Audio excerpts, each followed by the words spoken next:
Before we start, I would want you to hit that red subscribe button so you never miss out on any of our videos. Hey guys, what's up? Welcome back to GTA Robot. Stay until the end of the video for a free gift card giveaway. Here are the 6 worst maps in GTA history. Number 6, GTA. GTA is a great game. Really, it is. I remember playing it when it first came out and just causing carnage in its 3 cities. Though like any series with numerous iterations, the first will always be the less advanced than its successors. While the first GTA game finds itself in the middle of this list for how innovative it was, it is also here because it has not stood the test of time. It is odd to think of how different this game would have been. When being developed by DMA Design, the original title was Race and Chase. When first conceptualized, Race and Chase allowed the player to choose to be a cop or a robber, and they would, well, chase and race. After several developments, the choice to be a cop was dropped, and the focus shifted more towards creating as much carnage as you can.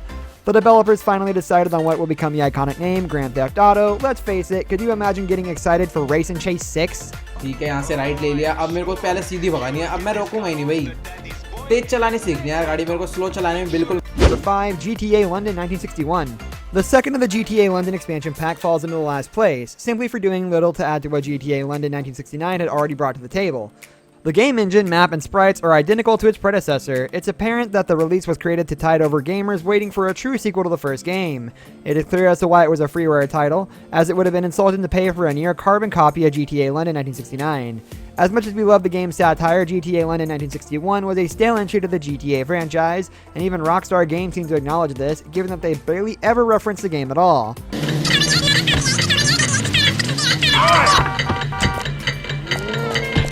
Number 4, GTA London 1969. A GTA game in London has been clamored ever after since the GTA series went blockbuster in the early noughties. Much like with GTA London 1961, many gamers don't realize that Rockstar have visited this location on more than one occasion, with their first trip taking place in 1969. They get extra points here for its namesake year because, well, you know what I'm getting at, right? It was run to ride about in the Austin Powers car and big red buses, but what let this entry down was that it did little to geographically represent real-life London, which is odd given that this is the only entry to take place in an actual city. Maybe Rockstar will revisit the location at some point in the future, and given how far they've come in creating game worlds that we feel lived in, I'm sure they will nail it on the 3rd try.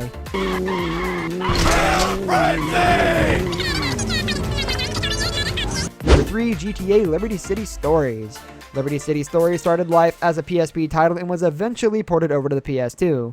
The game expanded upon the backstory of the Leon family and explored Tony Cipriani's character in more detail. He is an interesting character too. All we know of him from GTA 3 is that he is fiercely loyal to Don Leon and his own mama, but GTA Liberty City Stories lets you play through this ascension from a lowly foot soldier all the way to the top of Liberty City's main crime family. Rockstar Games even made an effort to give Liberty City a sense of continuity. Based in 1998, 3 years before the events of GTA 3, it includes locations and buildings that no longer existed in the timeline of GTA 3, and even allowed players to ride about on motorcycles. This was not possible in GTA 3, where an in-game explanation was given that motorcycles were banned shortly after the beginning of the new millennium. Tony is a great character, and as always, one pertinent question remains on our list. Tony, how's your mama? Me, Daddy Vincenzo over here. So from now on, you work for me. So I better see you back here. Number 2, GTA Vice City Stories. Much in the same vein as GTA Liberty City Stories, Vice City Stories brings life to a character we knew little about from GTA Vice City and revamps the world in which the game is set. In the opening cutscene of GTA Vice City, we are introduced to a new protagonist, Vic Lance. Vic is one bad dude. A former corporal in the US Army, the game sees his rise from an upstanding member of the armed forces to a drug trafficker and a major player in the Vice City crime scene. GTA Vice City Stories also adds new features to the empire building of GTA Vice City, with properties you own prone to attacks rival gangs. It makes them seem more like actual fronts of your shady enterprise, as opposed to places you collect cash and then the odd mission from.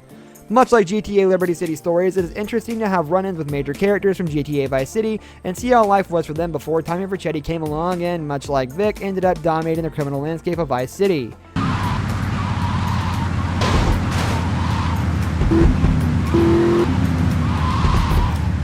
Number 1, GTA Advance. The Game Boy Advance was announced with a lot of promise. Initially, it was to be a port of GTA 3, but due to technical limitations, GTA Advance ended up being a top-down prequel to GTA 3, and not a great one at that. Given the low specs of the Game Boy Advance, Rockstar Games did well to make the aesthetic GTA Advance as true to the original GTA games as possible, though in the end, it just did not have the same level of polish as other games in the series. When the selection of radio tracks helped make the previous game, GTA Advance featured a lackluster selection of music, and its driving felt poor when compared to the first few GTA games. Ultimately, GTA Advance is a game that started with so much promise and disappointed so many. Because we're going to Luigi. And as I was saying before about the buildings being under construction like in Liberty City, This brings us to the end of our video. I hope you enjoyed it. Hit like if you did, and don't forget to subscribe to our channel so you don't miss out on any of our videos in the future. Also, watch the 2 videos that are on your screen because I'm sure you'll love them.